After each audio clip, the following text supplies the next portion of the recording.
Hi, my name is Franco Tonelli, and this is the video about improvisation.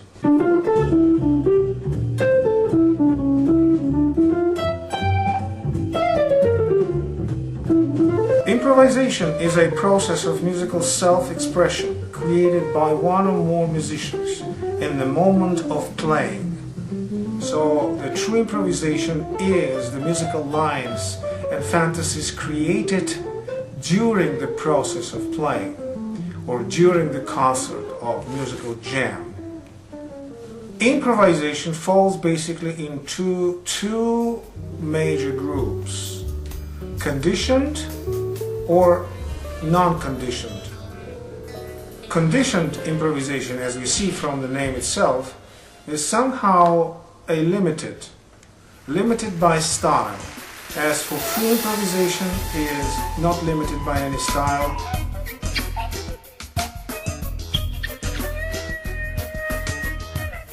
So conditioning in so-called conditioned improvisation can be very subtle. Like the subject of conditioning can be just the image of the sunset or ongoing train or something like that. Or it could be quite heavy, limited by style. For example, conditioning caused by a particular style, whether it's blues or bebop. Unconditioned improvisation, or so-called free improvisation. Free improvisations can also be called musical meditations. So how do we learn the skills of conditioned improvisation? For example, the styles like blues or bebop. Like we learn any foreign language. We learn it by grammar, by phrasing, by learning words. Phrasing and words in this particular musical language is called licks. So the licks is your dictionary of phrases, if you like. So when we understand a particular form of this particular style, or when we understand this particular song very well, then we're free to use those licks and different combinations to show our improvisational skills. But is that all? Remember that if you just memorize those licks, it doesn't matter how many, without understanding their relationship with the harmony and rhythm, you won't be able to improvise and use those licks freely. They will be always conditioned by the ignorance of the relationship between these phrases and the whole harmony and rhythm. So definitely for you, for free usage of this licks, stylistic licks if you like, you need to understand the relationship between those licks, harmony and rhythm. That's a condition number one. One can learn incredible amount of licks and their combinations and still will have a kind of problem with improvisation. I have to tell you that learning as much licks as possible is not going to add up any improvisational skills. Your vocabulary will be larger, but the use of vocabulary is very important, how you use it. When you're learning foreign language, for example, you may learn some sentences and some words just mechanically without really understanding them. You just mimic their sounds. And of course, in that particular case, knowing as much phrases in Chinese or Japanese won't add any true knowledge of these particular languages. Why is it just impossible by learning licks to get all the improvisational skills? Because true improvisation is always fresh, experimental, and contains phrasing that was never performed before. It's the invention of that moment, and it cannot be memorized, produced, or planned before. I'd rather separate improvisational skills or improvisational talent from good musical skills. You can be a very good classical musician, for example, have great technique, great sound, and be a great emotional performer. but won't be able to improvise. That is quite a common thing.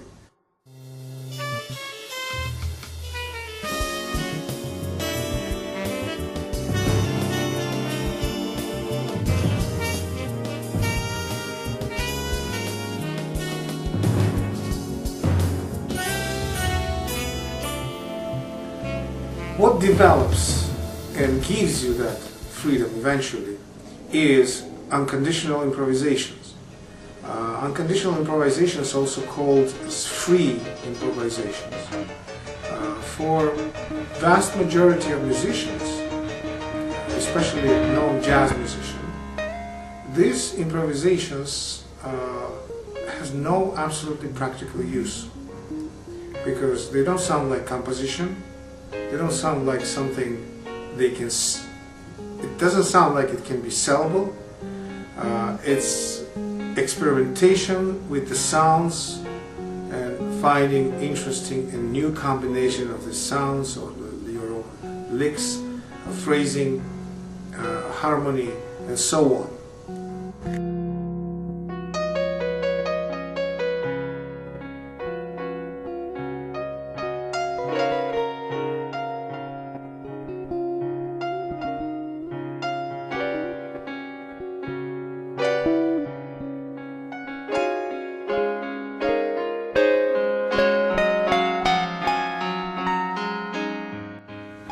In order to understand free improvisation and improvisation at all, you have to understand the distinction between conditioned and unconditioned. Style, no matter how beautiful it is a conditioned state of musical improvisation. So if you're following the style, you won't be able really to be a creative artist, creative improviser. Two mega personalities in jazz history, Miles Davis and Bill Evans, seem to be against so-called stylistic education. In the conversations with his cousin, also the pianist and jazz pianist, professor of some university, Bill Evans, was arguing with him not necessity of learning styles that extensively in universities, because style, no matter how beautiful it is, conditions you. And there was a very interesting argument. You can watch this here somewhere in YouTube. There are some files.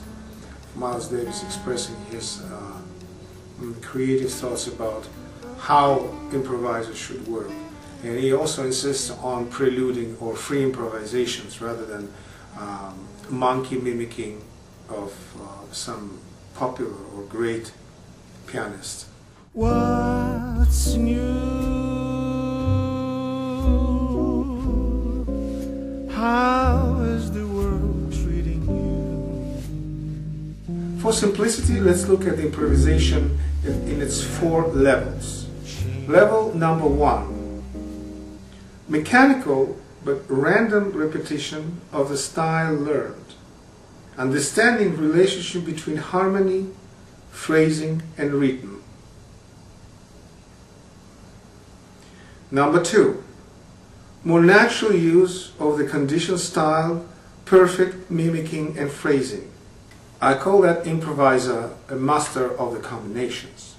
Number 3, new, never used before elements both in phrasing and rhythms that are used along with dominating tradition styles and licks.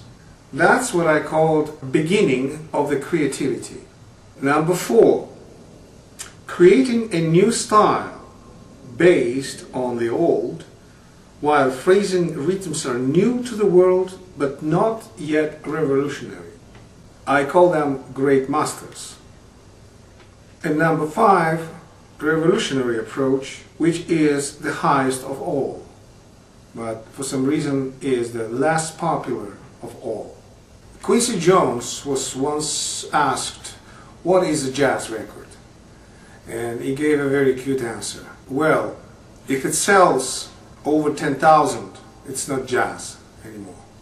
By expressing this, he tells that the true jazz cannot be popular because jazz is an experimental music It always gives a new, fresh combinations of chords, harmony, phrasing, rhythms. Before it becomes popular, it may not ever become popular, but it comes truly from the creative sources, which musicians actually taking advantage of.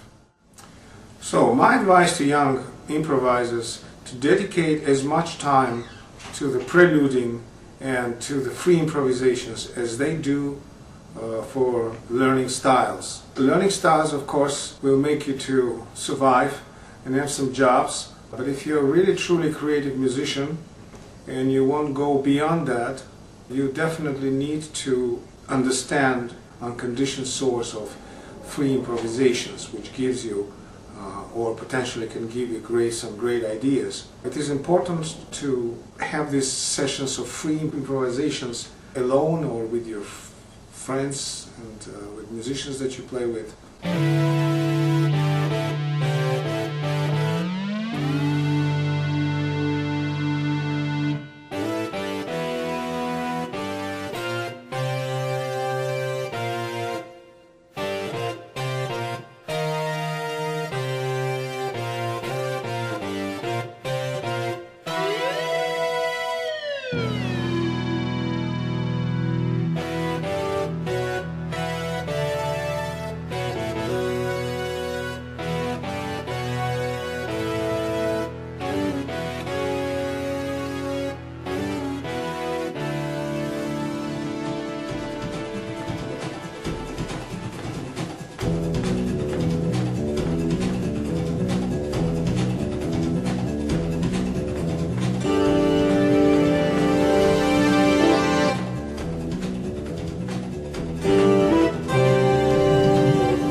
Shut up.